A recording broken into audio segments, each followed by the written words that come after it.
À toutes celles et ceux privés de ce bien immense, ce trésor qui est la salat, les 5 prières quotidiennes, sachez qu'en réalité, vous êtes privés du plus grand bien que cette vie peut vous octroyer. La relation entre nous et Allah le Créateur. Comme nous a appris le prophète sallallahu alayhi wa sallam, la prière est une lumière, une protection, un moyen de se rapprocher du Créateur, une élévation en degré, une manière de voir ses fautes effacées. Elle est une paix pour les cœurs. Elle est un trésor par lequel nous allons voir nos soucis du quotidien se résoudre.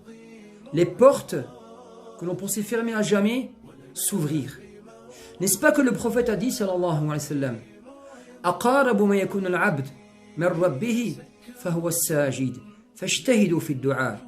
Le lieu où le serviteur est le plus proche de son Créateur, de son Seigneur, c'est la prosternation.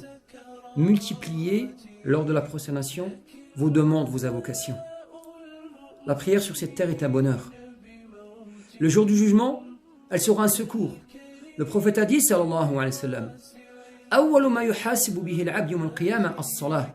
La première des choses dont le serviteur devra rendre des comptes le jour du jugement, c'est la prière. Elle est une porte du paradis.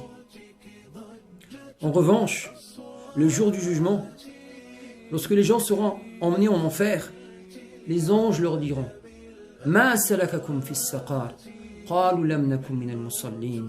Lorsque les anges vont questionner les gens avant de rentrer en enfer, mais qu'est-ce qui vous a ramené aujourd'hui aux portes de l'enfer afin d'y être jetés? Les gens répondront, nous n'étions pas parmi les prières. Lam nakum min al-musallin. Cette prière qui prend que 30 minutes par jour, une demi-heure, que nous perdons parfois inutilement sur les réseaux sociaux, devant la télévision, ou à ne rien faire. Allah ne mérite-t-il pas qu'on lui donne ces 30 minutes? Car en réalité, cette prière est pour nous. Nous en avons besoin. Sur cette terre, dans notre tombe, le jour du jugement. La salat.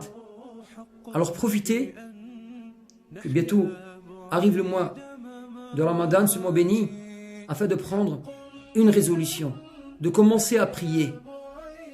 Qu'Allah vous facilite et vous mette parmi les prières. Wassalamu alaikum wa rahmatullah.